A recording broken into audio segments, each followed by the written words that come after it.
Bismillahirrahmanirrahim. Assalamualaikum warahmatullahi wabarakatuh.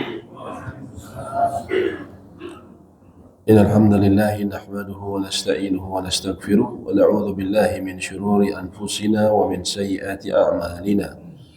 Man yahdihillahu fala mudilla lahu wa man yudlil fala hadiya lahu.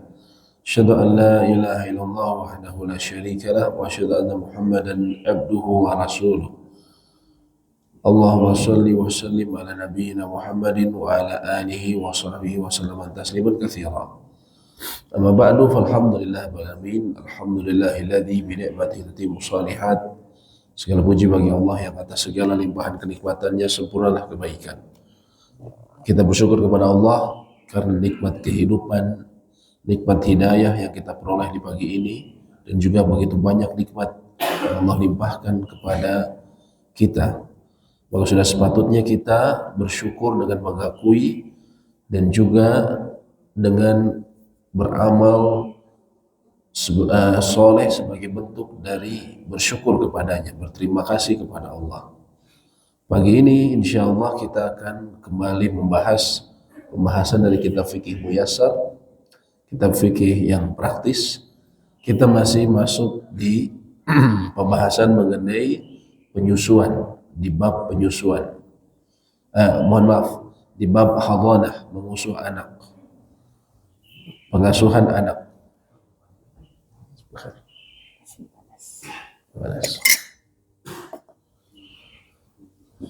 Di antara hukum yang berkaitan dengan hadhanah, kita lanjutkan sebelumnya, ya, kita telah sebutkan bahwa hukum asal yang berhak mengasuh seorang anak ketika terjadi perceraian maka adalah ibunya ketika anaknya belum balik,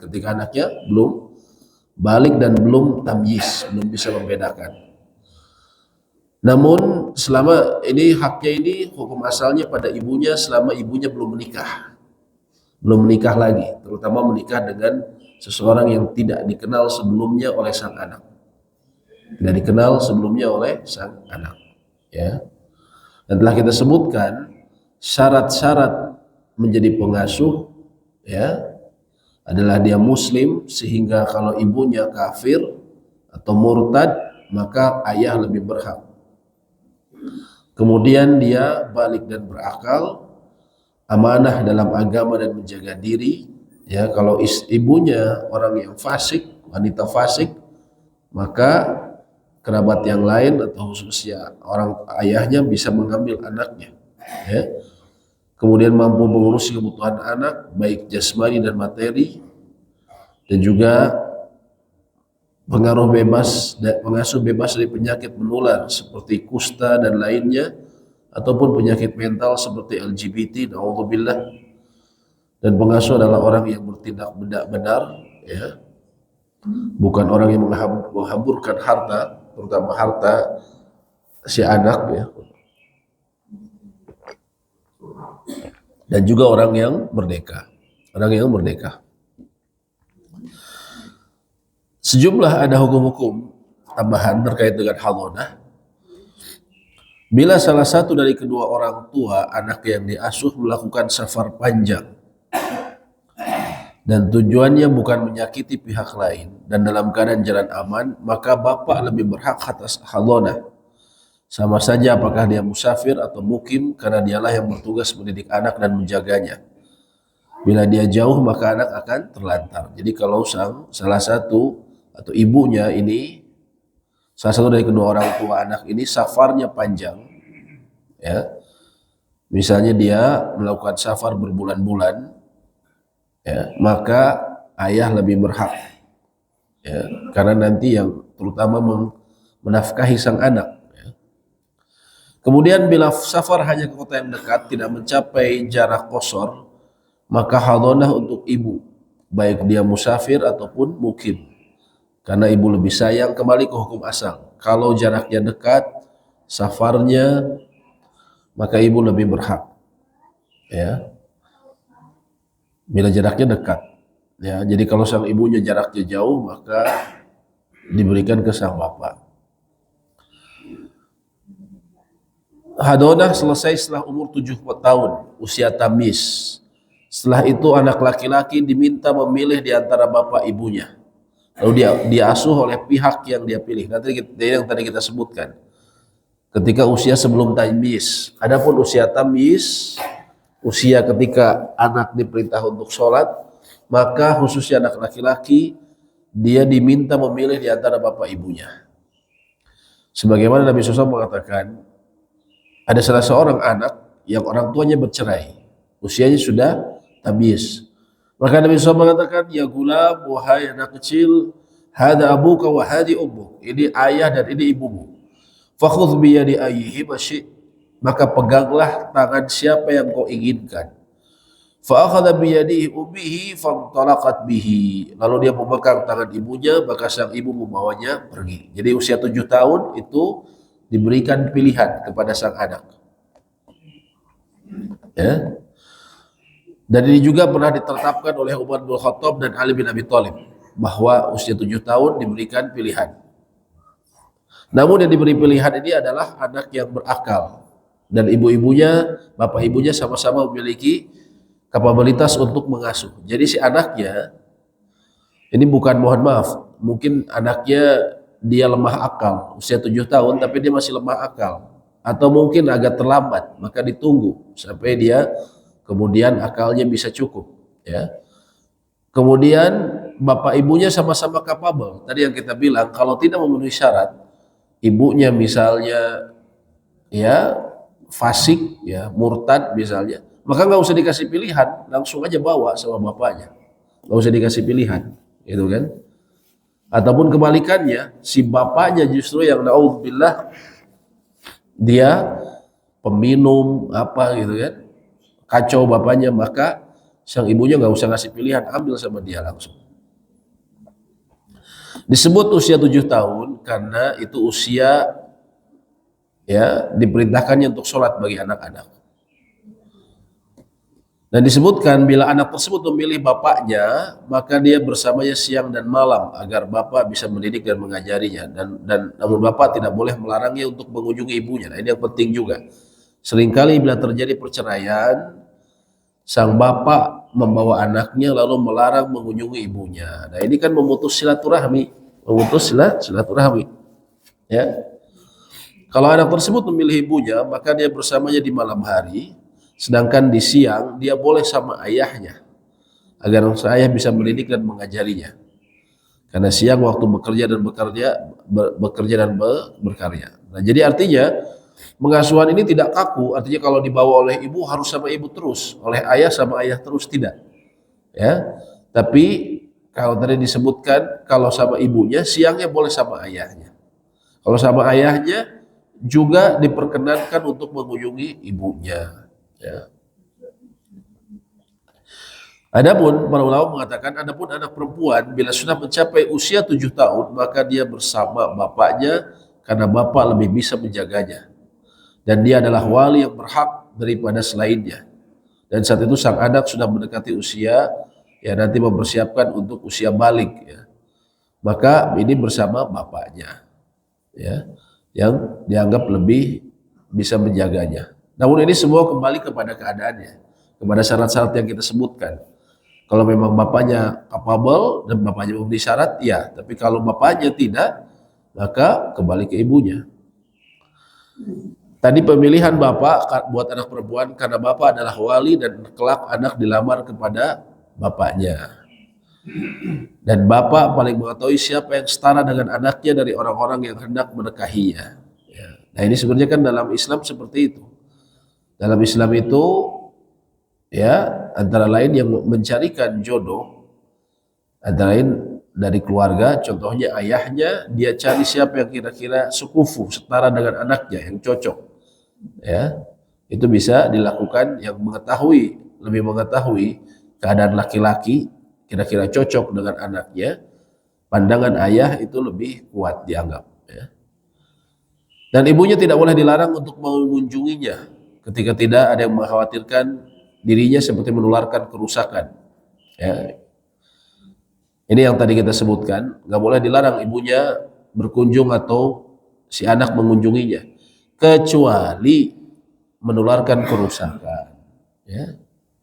Jadi misalnya si ibunya suka bawa anaknya, tapi kalau setiap bawa anaknya dipakai atau diajak ke tempat-tempat yang nggak benar misalnya, ya tempat maksiat, ataupun dibawa misalnya ke gereja, misalnya dia murtad ya atau Kristen, atau naudzubillah tadi kita sebutkan zaman sekarang ini tantangannya luar biasa. Bisa jadi sang ibunya ini anggaplah LGBT gitu kan. Nah, ini bahaya kalau seperti itu, tidak usah dikasih. Dan bila sang bapak tidak mampu menjaganya karena sibuk atau usia lanjut atau agamanya minim, maka ibu lebih mampu. Maka saat ibu lebih mampu, dia lebih berhak. Ini anak perempuan.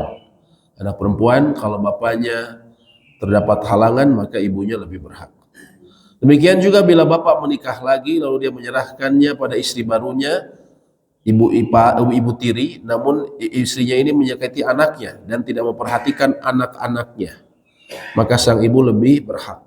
Ya. Jadi hukum asalnya anak perempuan tadi sama bapaknya. Tapi kalau sang bapak menikah lagi dan ternyata ibu tirinya tidak peduli, maka dia dikembalikan kepada sang ibu. Ya. Upah hadonah mengasuh anak sama saja, baik sang pengasuh itu ibu atau lainnya, diambil dari harta anak yang diasuh bila dia mempunyai harta, atau harta walinya, atau siapa yang wajib menafkahinya bila dia tidak memiliki harta. Nah, jadi hadonah ini tentunya mengasuh ini seringkali membutuhkan biaya, maka diambil dari harta anak atau harta walinya, misalnya harta ayahnya, ya harta ayahnya. Nah, ini menjadi panduan ya, antara ini kalau misalnya naudzubillah ada di antara kita atau keluarga kita yang kemudian mereka bercerai, ya. Nah, kita ada pandangan sebelum, biasanya ujung-ujungnya memang pengadilan yang memutuskan, tapi kita ada pandangan sebenarnya. Pandangan syar'i itu seperti apa yang disebutkan para ulama ya. Sekarang kita masuk ke bab nafkah. Secara bahasa, nafkah ini bahasa Arabnya an-nafaqah. Dari kata al-infaq, artinya mengeluarkan dan menghabiskan. Namun istilah infak adalah pengeluaran yang khusus digunakan untuk kebaikan. Secara istilah syar'i, nafkah adalah mencukupi kebutuhan orang-orang yang menjadi tanggung jawabnya dengan cara yang baik. Mencakup makanan, pakaian, tempat tinggal, dan hal yang mengikutinya. Ya. Kebutuhan orang-orang yang menjadi tanggung jawabnya. Macam-macam nafkah. Pertama, nafkah seseorang kepada dirinya. Wajib seseorang berinfak untuk memulai dari dirinya sendiri, dia bila mampu. Ya. Berdasarkan hadis dari Jabir, Nabi SAW pernah bersabda kepada seorang laki-laki dari Bani Udrah yang memerdekakan hamba sahayanya, ya, sesudah matinya dia. Nabi SAW mengatakan, ibda binafsik, mulailah dengan dirimu, fatasaddaq alaiha, dan bersedekahlah kepadanya. Fa'in fadala syai' fali ahlik, kalau tersisa maka untuk keluargamu. Fa'in fadala an ahlik syai' fali dhi qurabatik, kalau masih sisa maka untuk kerabatmu. Mulai dari diri, keluarga, maksudnya keluarga batih, lalu kerabat. Kemudian yang kedua, nafkah ini kepada seseorang, kepada cabang nasabnya, ya.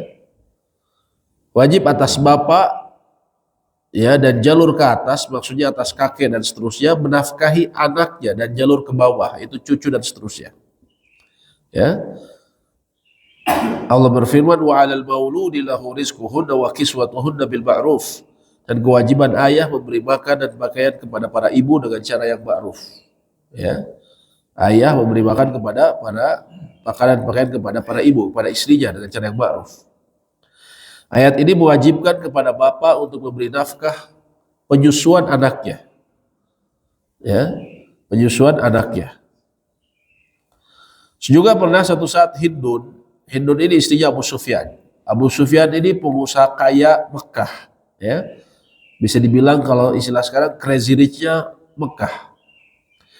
Suatu saat Hindun pernah datang ke Nabi SAW, ya Rasulullah, inna Abu Sufyan rajulun syahih, sesungguhnya Abu Sufyan ini ya Rasulullah, dia adalah seorang laki-laki yang sangat pelit. Laisa yu'tini ma yakfini wa waladi. Dia memberikan nafkah hanya saja tidak mencukupi bagi diriku dan juga bagi anakku. Illa ma akhadtu minhu wa huwa la ya'lam, kecuali aku mengambil secara diam-diam.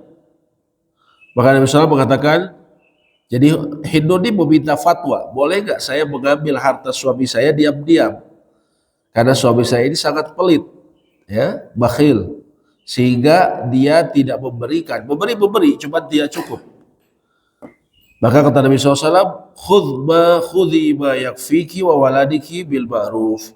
Maka ambillah yang cukup bagimu dan juga buat anakmu ya dengan cara yang baik, dengan cara yang ma'ruf. Ya. Jadi bahkan kalau seorang ayah tidak memberikan nafkah untuk anaknya secara cukup dan istrinya, sang istri boleh mengambil hartanya diam-diam. Boleh mengambil hartanya diam-diam. Namun dengan cara yang ma'ruf, bukan dengan kemaruk ya, dengan cara semua diambil, tidak ya. Itu juga menjadi gambaran bahwa bukan berarti harta suami itu langsung semua dipegang istri, tidak ya.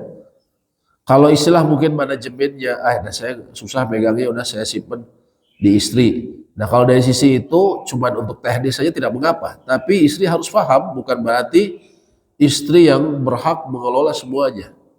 Mengelolanya tetap harus, kalau sudah dipegang istri, harus dengan izin suami, ya, atau yang cukup bagi keluarganya, dia tidak perlu izin, tapi ada hak suami. Makanya istri tidak boleh menahan kalau suami ingin berinfak misalnya buat keluarganya, khususnya buat orang tuanya.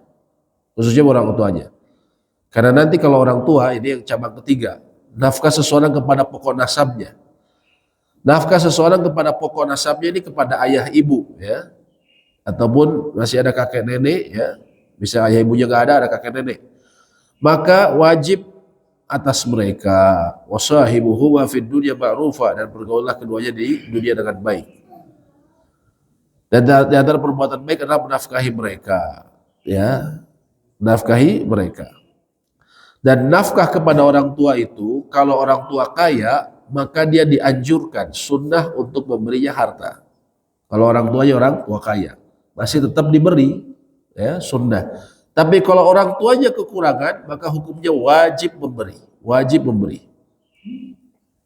Ya.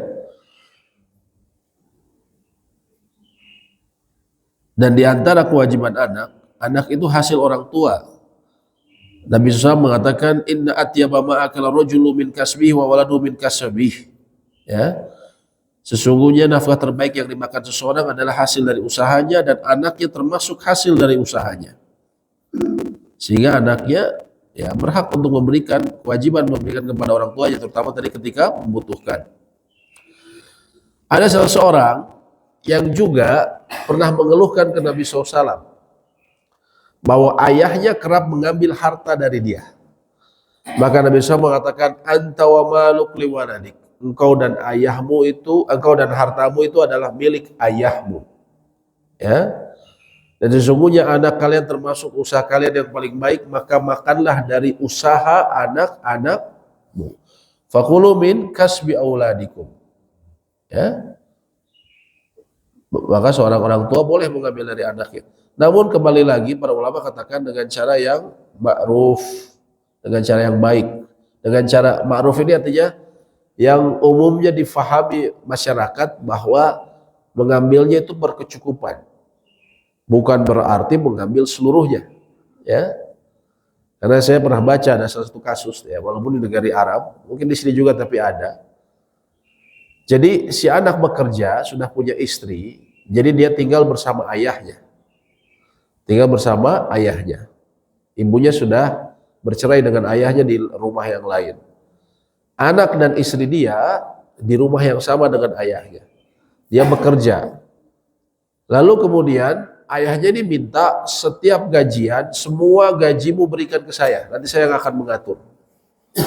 Ya, dia nanti saya akan kasih sesuai dengan yang kau perlukan. Awalnya dia setuju saja, ya sudahlah. Tapi ternyata ayahnya ini malah memberikan kepada dia justru hak yang sedikit, nggak cukup buat dia, dia bekerja di luar kota nggak cukup, ya dia bekerja di luar kota nggak cukup, ya, dan hartanya dipegang sama ayahnya. Ketika dia minta lebih, ayahnya bilang ya sudah cukup saja.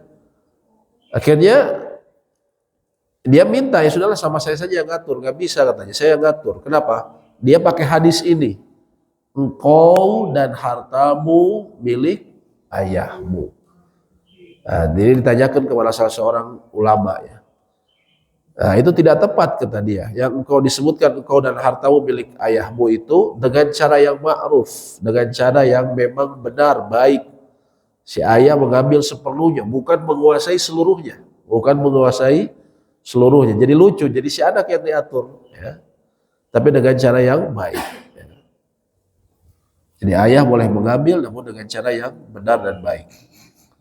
Yang keempat, nafkah seseorang kepada istrinya. Dan ini tentunya wajib. Nafkah istri wajib atas suami. Ar-rijal qawwamuna 'ala nisa. Laki-laki itu pemimpin bagi wanita. Apa alasannya?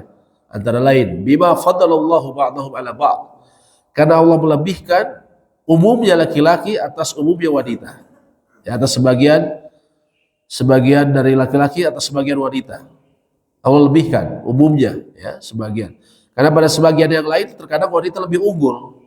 Tapi di sini disebutkan sebagian besar laki-laki atau sebagian besar perempuan. Allah lebihkan. Wa bima anfaqu min amwalihim. Dan Allah karena apa? Karena infak yang telah diberikan dari harta mereka. Dan dari sini kita bisa melihat bahwa laki-laki wajib menginfakkan harta. Justru status dia sebagai pemimpin qawwamun itu antara lain karena dia ada beban tadi. Allah lebihkan dan juga karena harta yang mereka infakkan. Maka Nabi SAW mengatakan dalam salah satu khutbahnya, walahunna alaikum rizquhunna wa kiswatuhunna bil ma'ruf. Hak istri kalian adalah kalian memberikan nafkah dan pakaian kepada mereka dengan cara yang baik. Ya. Dan juga seseorang kalau sudah punya harta buat dirinya, ya, kebutuhan pokok bagi dia, maka harus dia sisanya dia antara lain untuk menafkahi istrinya. Ya. Maka suami wajib menafkahi istri, mencakup makanan, tempat tinggal, pakaian, dan hal-hal yang pantas bagi dia. Selama ini masih terikat pernikahan. Termasuk juga wanita dalam tolak raj'i selama masa iddah. Adapun istri yang ditolak dengan talak ba'in tidak ada hak nafkah baginya dan tidak ada tempat tinggal kecuali dia hamil. Maka dia mendapatkan nafkah kalau dia hamil, ya. Jadi wanita, dia istri mendapatkan nafkah pertama kalau dia masih istri sah. Yang kedua, kalau dia ditalak, tapi talak raj'i. Talak raj'i ini apa? Talak 1 dan 2 selama masih masa iddah. Gak boleh disuruh keluar. Kamu saya ceraikan, sudah pulang, pergi sama ke orang tua kamu. Gak boleh. Kamu saya cerai, masih tetap jatuh hukumnya, tapi masih tetap di rumahnya. Dan apa? Masih dia wajib menafkahinya.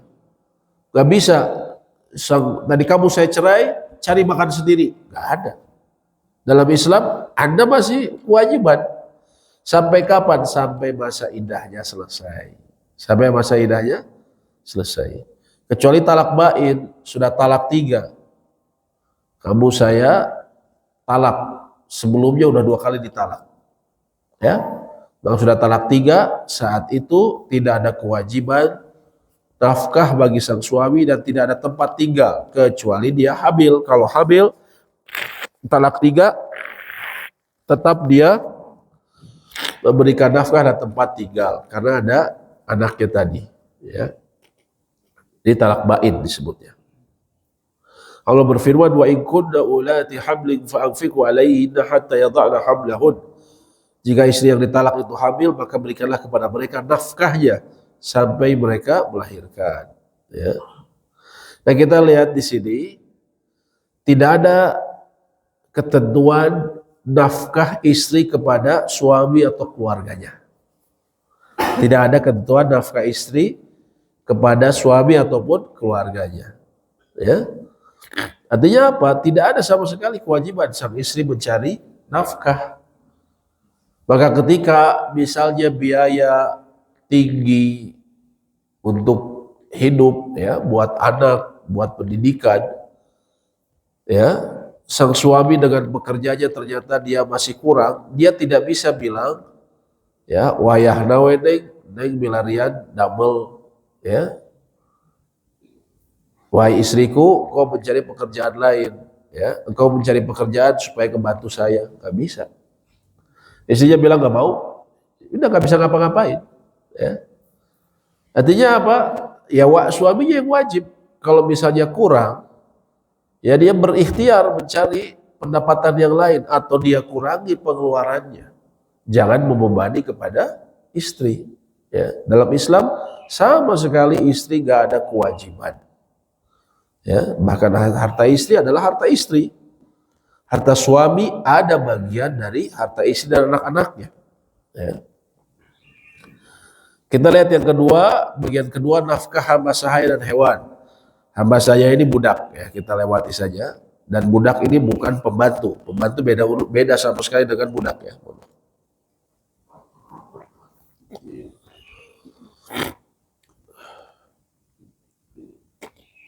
Nah ini hamba sahaya kalau punya budak laki-laki, maka dia minta dinikahkan, maka majikannya harus menikahkannya.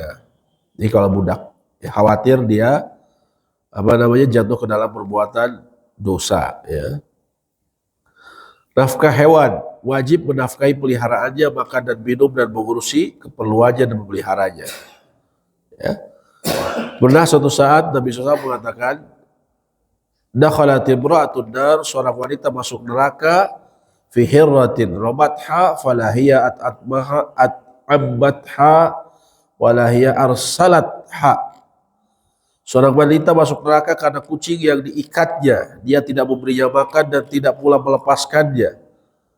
Padahal kalau dilepaskan, si kucing bisa makan serangga, tanah, ya, atau bisa cari makanan yang lain sampai akhirnya ia mati dalam keadaan kurus karena kelaparan. Seorang wanita masuk neraka gara-gara itu. Bagaimana kalau misalnya yang diikat ini, ya, dan nggak dikasih makan manusia, Pak? Kayak kemarin baru kasusnya ya, di mana itu? Yang lagi rame viral kemarin ya. Ada beberapa pekerjanya diikat ya. Diikat, lucu juga zaman sekarang masih kayak gitu ya. Alhamdulillah. Diikat lalu nggak dikasih makan katanya. Ya, subhanallah. Kucing saja masuk neraka gara-gara itu. Bagaimana dengan manusia? Ya. Kucing saja bisa masuk, si wanita ini bisa masuk neraka gara-gara kucing. Bagaimana dengan manusia ya, yang didolimi seperti itu, diikat gak dikasih makan ya, subhanallah. Ini menjadi hadis ini menunjukkan diwajibkannya nafkah hewan ya, karena masuk hewan-hewan yang dia pelihara, khususnya hewan-hewan tunggangan itu wajib dia pelihara. Misalnya dahulu kuda ya, ataupun dia punya ya, kalau peternakan jelas lah karena memang dia harus memberi makan karena akan diambil nanti hasilnya ya. Termasuk kucing, namun bukan berarti ini seseorang bisa berlebih-lebihan dalam menafkahi kucing. Kalau di zaman kita sudah masuk ke dalam tabdzir, berlebih-lebihan ya. Kucing dibuatin rumah khusus, ada AC-nya, dikasih makanannya lebih mahal dari makan pembantunya ya. Dan pembantunya apa nggak sakit hati itu kan? Pembantunya dikasih makan ini kucingnya ya, sisa-sisa resu ini kucingnya dikasih yang mahal ya.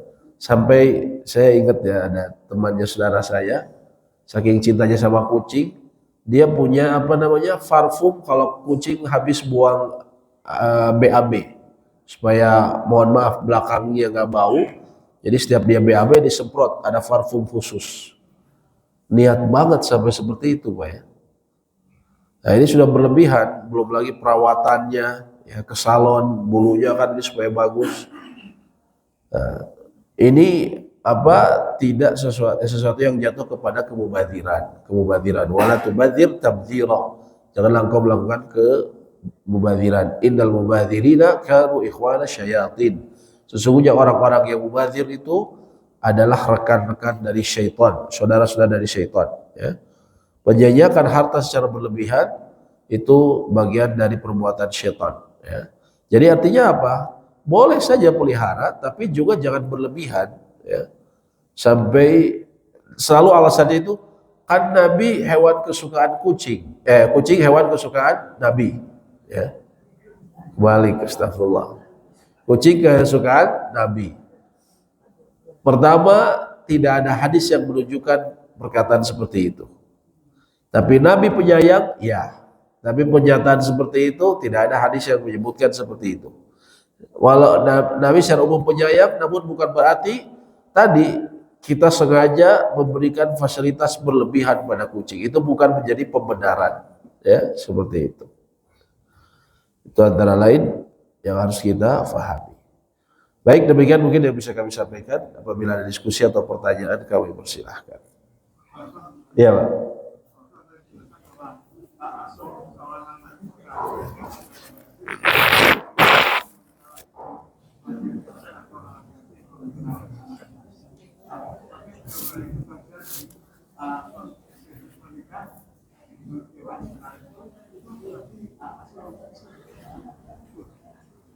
Oh iya, ya gugur. Kalau sang istri kemudian menikah dengan seorang laki-laki yang tidak dikenal sama anak, ya, maka hak asuhnya gugur.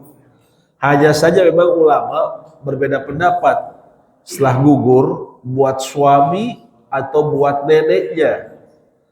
Kalau jumhur ulama itu ke neneknya. Itu ke neneknya. Karena apa? Alasan kasih sayang seorang wanita itu lebih besar dibandingkan laki-laki. Selama dia belum usia tamyiz, sebelum usia 7 tahun, misalnya usia 3 tahun, sang istri menikah lagi dengan laki-laki lain yang tidak dikenal, maka hak asuhnya itu ke neneknya. Nanti biaya-biayanya tetap sang ayah tetap harus tanggung, ya, tetap harus tanggung.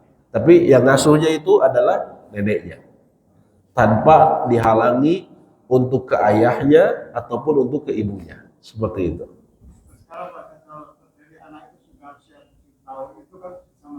Betul. Iya.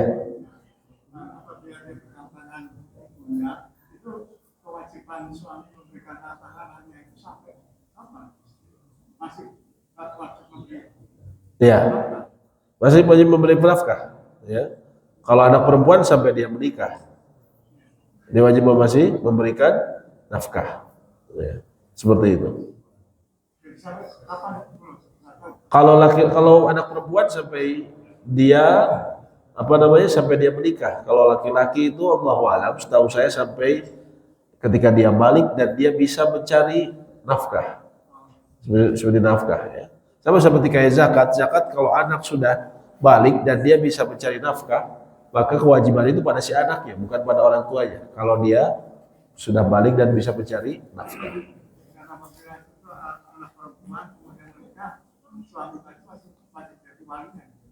Oh iya, Pak. Wali nggak pernah hilang, tetap. Ya, anak perempuan kan, nanti dia nikah, misalnya 10 tahun kemudian dia menikah, apakah ayahnya tetap jadi wali? Wali. Kecuali apa? Ayahnya ini ayah biologis, ya, yang menikah di luar pernikahan sama ibunya dulu, ya, atau mau melakukan hubungan di luar pernikahan sehingga lahir dia, baru kemudian menikah. Maka itu tidak boleh menjadi walinya. Walinya siapa? Wali hakim nanti. Seperti itu.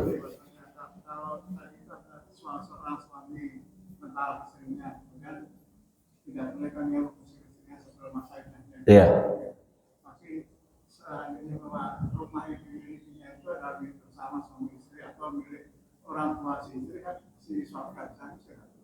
Oh iya, apalagi punya istrinya.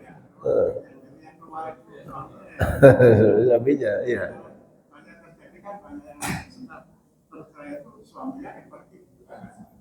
Iya. Karena memang punya istrinya, ya. Iya, iya. Betul, punya istrinya.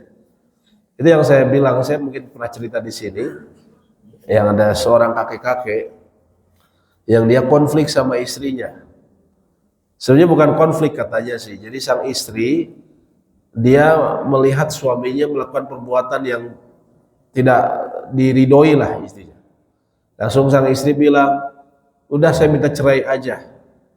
Kemudian sang suami spontan marah, kamu nggak usah minta cerai, saya talak kamu langsung talak 3. Langsung dia bilang talak kamu, saya talak 3. Ya, kakek-kakek ini. Ya. Dan jadi masalah apa? Ketika ngomong gitu, itu mereka semua tinggal di rumah sang istri. Jadi siapa sang si kakek ini ngusir dirinya sendiri dari rumah itu. Ya. Dan dia sebatang kara, dia nggak punya kerjaan, dia nggak punya apa. Ya. Makanya tetangganya mengatakan, ini bodoh sekali, katanya dia ngusir dirinya sendiri gitu kan. Nah, terus keluarganya juga bingung gitu kan, karena si kakeknya sudah tua juga. Kalau talak 3 kan istrinya harus nikah lagi sama orang, harus berhubungan, lalu cerai, dan itu tidak boleh direkayasa. Ya. Siapa yang boleh menikah lagi sama diri dia? Nikah lagi sama diri dia, harus nikah lagi, nunggu ya baru dia bisa tinggal lagi, nikah lagi. Akhirnya dia mengusir dirinya sendiri, padahal dia sebatang kara, ya. Dan dia masih tinggal di situ, makanya tetangganya bingung gimana Ustaz ya. Nasihatin baik-baik anaknya supaya sang bapak ini sadar dan dia harus wayahna, dia harus cari tempat lain. Anak-anak yang bantu nanti cari tempat tinggal yang lain, masa satu rumah gitu kan, seperti itu ya. Saya di bidang Perhewanan.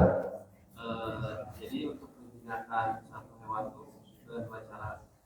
Itu dibuat akut dan dibuat lapar. Nah, kalau misalkan dibuat lapar tinggal lebih dia dulu boleh. Lebih dia nurut. Kalau ada tujuannya, ada maslahat, boleh saja. Tapi jangan sampai dia mati tentunya. Jangan sampai dia cacat gitu kan. Ya. Kalau itu menzolimi. Kan kalau saya tuh biasanya kadang sehari 2 hari kita kasih makan kan. Supaya dia mau dulu gitu. Nah, biasanya setelah kalau misalkan rata-rata 1 hari itu nggak kasih makan, baru besoknya tuh dia mau makan di kanan gitu. mau makan sama kanan dan kasih gitu. Iya. nah, dengan tujuannya tuh Tapi selanjutnya normal. selanjutnya dia bertahap gitu. Ya selanjutnya normal, tetap dikasih makanan, ya nggak masalah. Itu kan untuk maslahat. Untuk maslahat supaya dia nurut gitu kan, supaya dia nurut. Ya. Nggak apa-apa kalau kayak gitu. Yang nggak boleh di sini adalah ketika niatnya menzolimi. Ya, kayak wanita ini rupanya dia kesel sama kucing itu. Lalu dia ikat, lalu nggak dikasih makan sampai matinya. Ya. Kan seperti itu kadang ya. Orang kadang kesel sama kucing, ada yang siram dengan air panas ya. Nah, itu kayak gitu kezoliman. Termasuk ini ya. Tapi kalau niatnya tadi ada maslahatnya, insya Allah tidak mengapa. Toh selanjutnya kan dikasih makan juga kan. Iya. Insya Allah tidak mengapa. Baik, silakan Bu. Ya.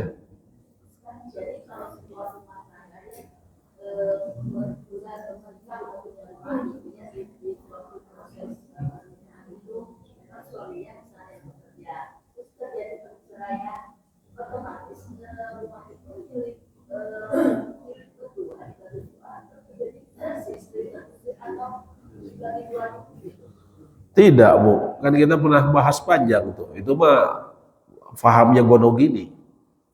Kan nggak ada harta gonogini dalam Islam. Tidak ada harta, kan kita sudah sempat bahas panjang. Tidak ada gonogini dalam Islam.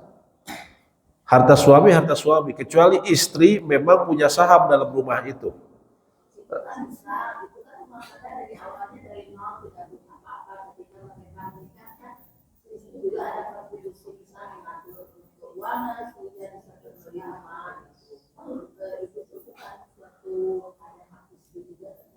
Ya kalau kayak gitu harus kata orang Sunda harus dijentrekan, harus dijelaskan.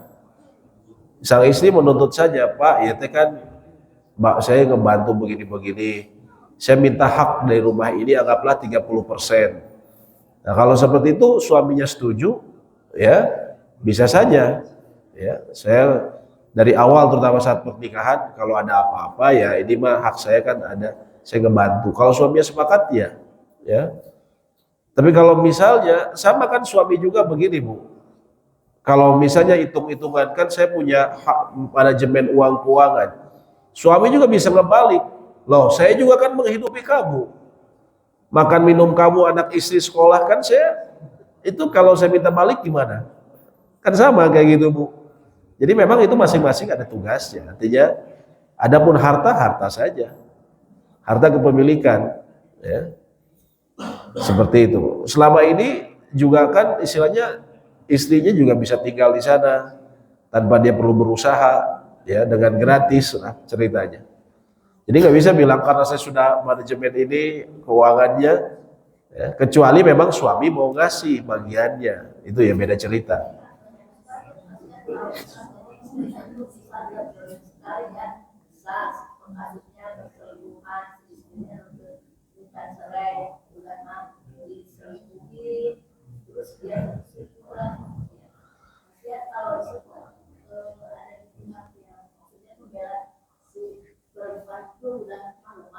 Iya.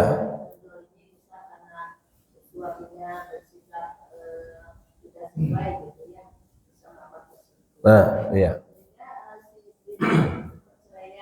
Ya itu kan tidak istilahnya tidak relevan ya karena kemudian itu beda bab Bu. Artinya ketika suami yang melakukan ini terus apa alasannya kemudian dia bisa mengambil sebagian harta suaminya? Tetap dia harus mengambil dengan cara yang ma'ruf. Nggak bisa dia karena alasan saya kesel kamu sudah selingkuh, ini rumah buat saya, nggak bisa. Atau setengah ini harus punya saya, nggak bisa. Kalau seperti itu apa? Bertawakal sama Allah.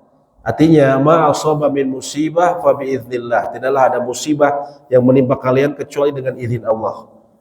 Wa may yu'min billah yahdi qalbah. Barang siapa beriman kepada Allah, maka Allah akan berikan dia petunjuk.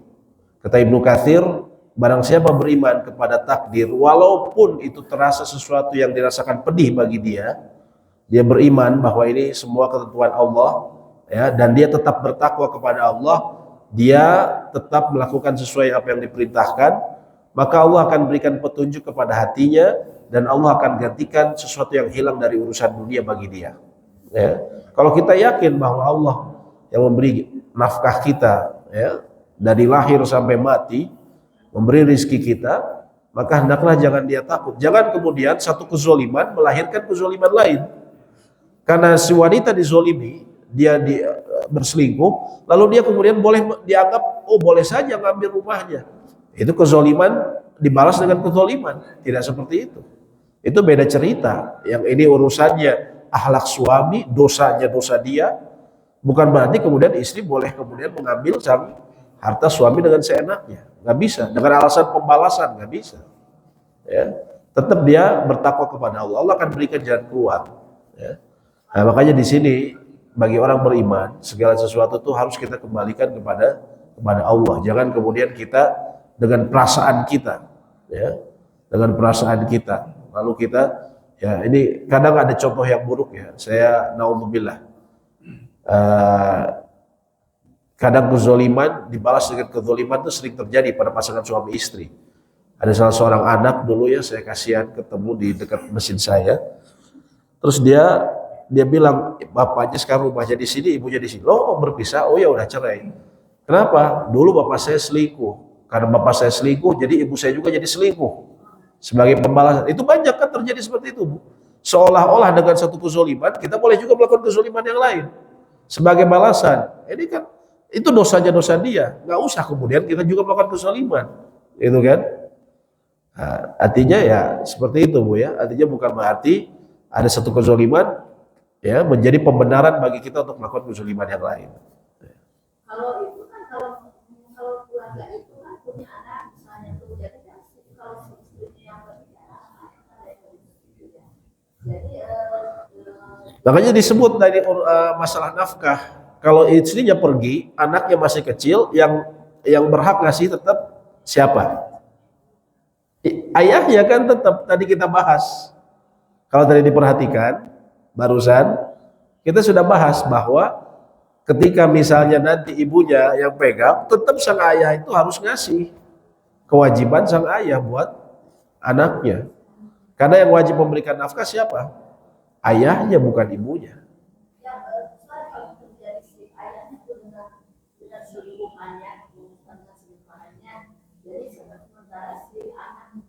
ada yang menyebut jadi tidak bisa keluar dari rumah itu. Sehingga tidak usah keluar dari rumah tersebut.